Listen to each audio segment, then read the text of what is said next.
జోగులాంబ గద్వాల జిల్లా ఐజా మండలం ఎక్లాస్పూర్ గ్రామ పంచాయతీ సెక్రటరీ రంగన్న లంచం తీసుకుంటూ ఏసీబీ అధికారులకు రెడ్ హ్యాండెడ్ గా పట్టుకున్నారు.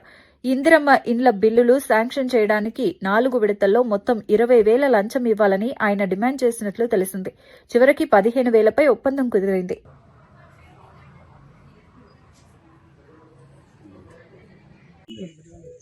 నా పేరు CH Balakrishna, DSP ACB Mahabubnagar range.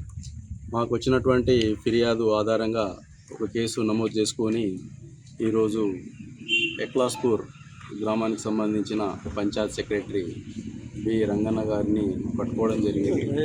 Indiramma ఇండ్లు బిల్స్ శాంక్షన్ కోసము 4 టైమ్స్ బిల్స్ శాంక్షన్ అవుతాయి. బిల్స్ లక్ష శాంక్షన్ అయిన ప్రతిసారి 4 ఇన్స్టాల్మెంట్లో 20,000 ఇవ్వాలని చెప్పి డిమాండ్ చేయడం జరిగింది.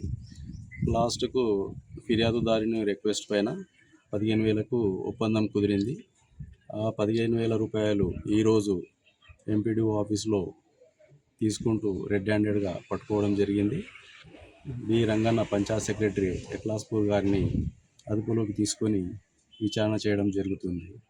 ఎవరైనా ప్రభుత్వాధికారులు ప్రజల నుంచి లంచంగా డబ్బును డిమాండ్ చేసినట్లయితే ఏసీబీ టోల్ ఫ్రీ నంబర్ 1064 కానీ, వాట్సాప్ నంబరు కానీ, సోషల్ మీడియా ప్లాట్ఫామ్ అయినటువంటి ఫేస్బుక్, ట్విట్టర్, తర్వాత ఈ మధ్యనే కొత్తగా క్యూఆర్ కోడ్ సిస్టమ్ అనేది కూడా వచ్చింది.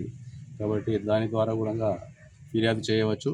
ఫిర్యాదుదారుల యొక్క వివరాలు గోప్యంగా ఉంచి సంబంధిత అధికారులపై విచారణ చేసి చర్య తీసుకోవడం జరుగుతుంది.